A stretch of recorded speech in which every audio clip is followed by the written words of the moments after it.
The such India आप देख रहे हैं। आपके साथ मैं हूं आदित्य कुमार। देश में 18 साल की उम्र पूरी करने वालों को वोटिंग का अधिकार है। लोकसभा, विधानसभा, स्थानीय निकाय या फिर पंचायत चुनाव के लिए हर वो व्यक्ति वोट डाल सकता है जिसकी उम्र 18 साल हो चुकी है, भारतीय नागरिक हो और जिसका नाम वोटिंग लिस्ट में शामिल हो वो वोट डाल सकता है। लेकिन आमतौर पर चुनाव के ऐलान के समय जिन लोगों की उम्र 18 साल पूरी हो जाती थी वो लोग चुनावी प्रक्रिया में इसलिए शामिल नहीं हो पाते थे क्योंकि चुनाव का ऐलान हो चुका होता था। लेकिन अब चुनाव आयोग ने ऐसे लोगों का नाम भी वोटिंग लिस्ट में शामिल करने की तैयारी कर ली है।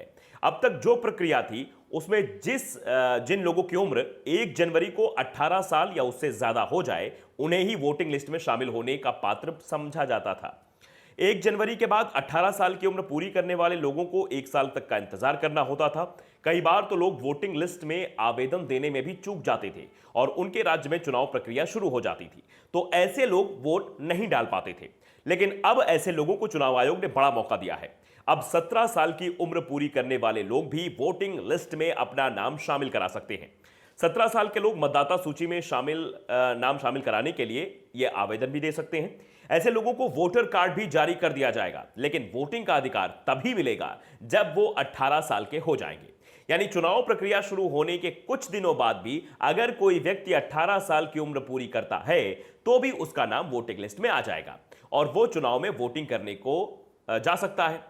चुनाव आयोग में बदलाव के बाद लोग 1 जनवरी, 1 अप्रैल, 1 जुलाई और 1 अक्टूबर को 18 साल की उम्र में मतदाता के रूप में पंजीकरण करा सकते हैं। अब युवाओं को सूची में अपना नाम दर्ज कराने के लिए पूर्व आवश्यक मानदंड का इंतजार नहीं करना पड़ेगा। असल में चुनाव आयोग की सिफारिशों पर कानून एवं न्याय मंत्रालय ने हाल ही में आरपी अधिनियम में संशोधन किया है, जिसमें साल में 4 बार वोटिंग लिस्ट को अपडेट करने की मंजूरी दी गई है। 1 जनवरी, 1 अप्रैल, 1 जुलाई और 1 अक्टूबर, यानी हर 3 महीने बाद युवाओं को मतदाता सूची में पंजीकरण कराने का मौका मिलेगा। आवेदन की प्रक्रिया वही रहेगी जो पहले से चली आ रही है। चुनाव आयोग ने कहा है कि जरूरी नहीं है कि 18 साल की आयु प्राप्त करने के बाद ही इसके लिए आवेदन किया जाएगा। 17 साल पूरा होते ही युवा इसके लिए आवेदन कर सकते हैं। इसे सुविधाजनक बनाने के लिए चुनाव आयोग ने सभी राज्यों को निर्देश दिया है कि वे युवाओं को यह सुविधा प्रदान करें। आयोग ने कहा है कि अब युवा साल में 3 बार यानी 1 अप्रैल, 1 जुलाई और 1 अक्टूबर से अप्लाई कर सकते हैं। यानी अब अगले साल मई में कर्नाटक में विधानसभा चुनाव के दौरान जिन लोगों की उम्र 18 साल पूरी हो रही हो वो युवा मतदाता अभी से ही मतदाता सूची में शामिल होने के लिए आवेदन कर सकते हैं।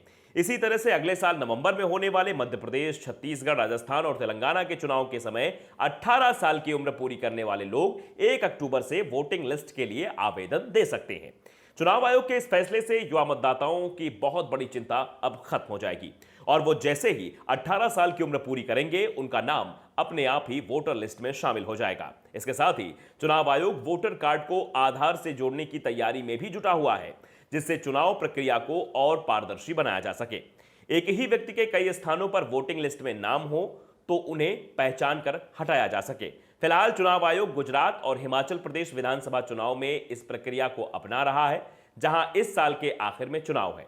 जम्मू कश्मीर की वोटिंग लिस्ट को भी आयोग अपडेट कर रहा है, यहां भी चुनाव कराए जा सकते हैं। तो चुनाव आयोग इस काम पे लगा हुआ है कि कैसे जो है वोटिंग परसेंटेज को बढ़ाया जाए और वोट देने वाले लोगों को भी बढ़ाया जाए, क्योंकि आमतौर पर देखा जाता है कि जब युवा 18 साल का हो भी जाता है वो वोटर लिस्ट अपडेट नहीं करवा पाता या वोटिंग के लिए आवेदन नहीं कर पाता वोटर लिस्ट के में नाम के लिए, तो काफी समस्या खड़ी हो जाती है। वो 19 साल का हो जाता है फिर भी वोटिंग करने का अधिकार उसके पास नहीं होता है। लेकिन चुनाव आयोग की अब प्रक्रिया साफ तौर पर ये युवाओं के लिए एक बहुत बड़ी खबर भी है कि 17 साल की अगर उम्र के होते हैं तब भी आप आवेदन कर सकते हैं, लेकिन वोटिंग आप तभी कर पाएंगे जब आप पूरी तरीके से 18 साल के हो जाएंगे। तो अगर आपने द सच इंडिया को सब्सक्राइब नहीं किया है तो सब्सक्राइब जरूर कर लीजिए, बेल आइकन जरूर दबाइएगा ताकि अपडेट के साथ खबरें आप तक पहुंचती रहें। नमस्कार।